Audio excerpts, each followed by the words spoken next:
This year, 2023, is the 40th anniversary year of the Anderson County Museum. And in recognition of all that, well, we've set up a 40th anniversary exhibit. The museum is going out of its way to recognize this because it is such an amazing anniversary to be celebrating, and I'm happy to be here and be a part of it. Fred Whitten. He did pass away in 2013. He was born in December of 1918 and went to school locally, graduated from Boys High School in 1935.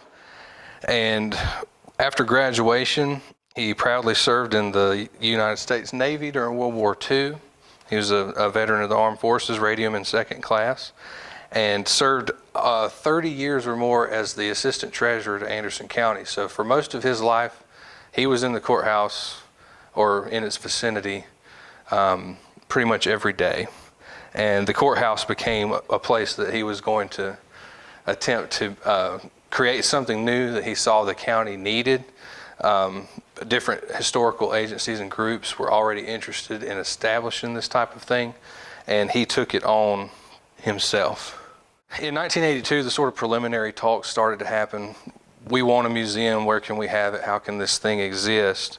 And Fred was at the head of that because he was at the time the president of the Anderson County Historical Society, and they teamed up with Anderson Heritage, who was still going at the time, and the Pendleton District Historical and Recreational Commission, and they all went before council to ask that space would be allotted in the courthouse for a museum. And it would be in 1983 that the decision would be made to establish a museum, and they gave them space in the former magistrate's office. The other person by name that I was going to bring up tonight is Donna Roper. She got a Bachelor of Arts in History in 1976 from South Carolina, and she started to work as an intern with Pendleton District Historical Commission. And that lasted for about a year until she was hired on formally in 1979. And she became connected with the museum because at the time the director there in Pendleton was Hurley Batters, another name many of you will recognize. And he assigned Donna to the Anderson County Museum to oversee any collecting that would be done, help set up exhibits, help research and write. So she was the on-site person who was helping to organize the collection and create the exhibits. At the time, a lot of the collection belonged to Fred, so the two of them in tandem were really quite the team. Almost all the items that you see on display in this historic courthouse location are still parts of the collection today. And in fact, this on the very edge, you can see is the Glen Street School cornerstone marker. That is the first accessioned item. And what that means, when a museum accepts something into its collection, they call it accessioning. You create this group of items that belongs to a certain person, and then each of those are individually cataloged within the accession. This is a photo of a fundraising type event, a community awareness event with a volunteer in the historic courthouse. Shortly after that 1983 establishment, they went ahead and established the Anderson County Museum Advisory Committee, and that committee is kind of the liaison between the museum and county council, and they are nominated by council from different districts to represent different areas of the county. This picture you're looking at right now is actually the remodel of the historic courthouse. So the way that this thing happened is that magistrate's office we talked about was the original site. And then the museum moved around only slightly over the next few years, and then in 1993 had to close down completely while the historic courthouse was remodeled. But for about 4 years, the museum went into what Donna called hibernation. And this was a time when she worked predominantly at Pendleton. A lot of the volunteers were still coming in, accepting donations and caring for the collection, but there weren't any displays because there wasn't anywhere to display them. And this kind of period kicked off in earnest the search for a permanent home for the museum. As early as the mid-1980s, there had been some desire to expand the museum, but for one thing, there was no formalized collection space to store things, so that's why it was being stored privately, say by Fred Whitten himself or some of these different organizations that were involved. And then finally the conversation led to, well, where are we going to put the museum if the courthouse is no longer going to be the home?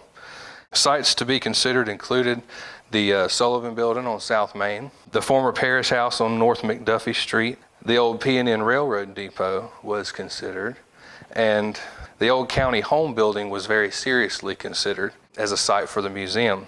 And during this time, the museum and advisory committee were bringing in experts from the State Museum, different consultants to say, this would work, this won't work, here's the things that would have to be done. And they had from what I can tell in the resources we have, they had a pretty complete plan together of what it could be like to have the museum in the county home building. But a new site came available, and it's the one we're sitting in right now. So at the meeting that was held between the advisory committee and the administrator at the time, Joey Preston attended the meeting and announced that the county library was going to be moved and the old building was going to become vacant and be an option for the museum. It was a large space, plenty of storage opportunities at the time, office spaces that were already intact that would require relatively little in renovation. But there was a lot of renovation to be done. I should mention also that this was around 1998 was when Donna actually retired from this position as the formal curator of the Anderson County Museum. But she did stay on as a volunteer for a number of years even after that. She was a dedicated research room volunteer and did some docent tours in her time, did a lot of great research and work, and remained on the advisory committee as well. She served. But also in 1998 was when the first director got hired to kind of give some direction and start raising some money for all this work that was going to need to be done. All the shelving had to be removed except for that which could be used in other places by the museum. All the furniture was removed unless it could be used otherwise by the museum. I had not seen this printed anywhere, but I was told that there was a lot of work done to remove asbestos from certain parts of the building, and that consumed a little bit of the money that they were using to renovate as well. The exterior of the building, a lot of work done. The stucco added on the outside at different times. I think this is a really interesting picture because this is where, of course, the fountain would be installed in only, at this time, a matter of a couple of years. Efforts to restore the fountain had already begun by the late 90s, and especially by 2000 and 2001. It was a serious effort by the museum at that time. And this is, again, in about 2000-ish, 2001, the Buena Vista Park arch being installed right in the dead center of the museum, and it's still there today. One of the very early efforts that the museum volunteers and employees at the time were involved in was raising awareness and money for the restoration of the Robert Anderson Fountain. It was one of the biggest pushes at the time that we had. And this is a picture of some folks on the square in Pendleton setting up tables to raise awareness for the project. Museum volunteers and some of these ladies are still involved in other historical organizations in the county. You see here some plans showing people what the museum gallery is going to look like when it's finished, or at least when it would open. I guess it's never finished. We're still changing things today. This is what the proposed fountain will look like, and these are pictures of what it looked like in storage. Of course, the fountain was located downtown for most of its life, and eventually the decision was made to dismantle it and store the fountain. And when it was found in storage, there was a lot of work to be done at that time. A lot of rust to be handled to make sure that it wasn't going to become a structural issue for the health of the fountain itself. This is a picture about 2003 or so. This was after the museum opened, and Fred, one of the things that he would do with groups of school children is come in and go through slideshows, but he would gather them all up and show them pictures of what Anderson used to look like and tell them these funny stories about, for instance, the story about the wine stash that saved Anderson during the Civil War and all those things that we still tell today, of course. The way he told a story was such a way that I think anybody would probably be excited to listen to him. This is another of my favorite pictures because it shows how far we've come. It's the small artifact storage room. And this is what it looked like in 2002. Part of the decision to make this a storage area was that it was not one that was being heavily renovated at the time. So a lot of the storage just sort of happened out of convenience at that time. And today it looks more like this. Between the period of about 2003 and 2010, the largest emphasis was on let's get everything in here organized, cataloged, photographed, stored properly. That effort started as far back as then and has continued through my time here at the museum. But it takes equipment, it takes money, it takes purchasing all these shelving units, things that are specific to different types of materials. Like there's certain ways to store textiles, there's certain ways to store leather, there's certain ways to care for all these things that have to be done properly or damage will inevitably come to these things. So at the opening in 2003, we only had about 4 or 5 exhibits, and currently only 2 or 3 of those still are on display. This quilt display, I think, was a temporary traveling situation, but a lot of folks remember this map of the county on the floor, and we still get questions to this day, where did the map go? We used to always come in here and play on the map, and unfortunately, from what I understand, the corners and the edges started to kind of roll up, and it got to be a little hazardous. So we do still have it in storage, but it can't lay on the floor. This is the corner where Trade Street would be installed.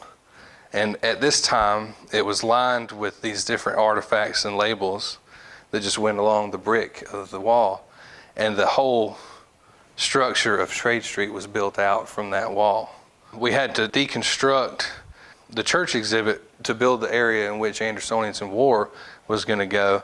But what's interesting, at this time, you can see that it was turned because Trade Street was going to be built and they had to slide that structure over a little bit. And at the time, they turned it also so the front face of the church would be going that direction instead of that way. The other thing, of course, that have moved are both the field kitchen, which has been restored since then, and the drone, which we had to move, a very short move, another very cringing move. That was one that I was really happy when that day was finished. 2009, I think, is when Trade Street was put in. And at the time that I came in, Roots of History was unfinished. That was the first permanent exhibit that I worked on. And that exhibit, in kind of bird's eye view, is the one where we really got serious about electronic interactives and incorporating technology in innovative sort of ways. So it was another sort of advance, if you will. And then, of course, we just opened Andersonians in War, which I think is the current marriage of all those things that have come together in the most modern exhibit that we have. That was the most meaningful exhibit project I've ever been a part of. And I think that it fits very well into explaining the gift that we have in being able to do this, because in the past, people did not have this opportunity to work so hard to preserve history and that be their only endeavor in life. You know, I'm very privileged to have this position, to be able to care for these things, to be able to learn about people and help people find information about their families and surroundings. And the only thing that makes that possible is the stuff that these people did in Andersonians in War, because America could be a very different place if some things hadn't fallen in the way that they had. So it's something that I think we should remember, that there's not the same sort of safety to do the jobs that we're doing in other parts of the world. Definitely glad to be where we are. Glad to have lasted for 40 years.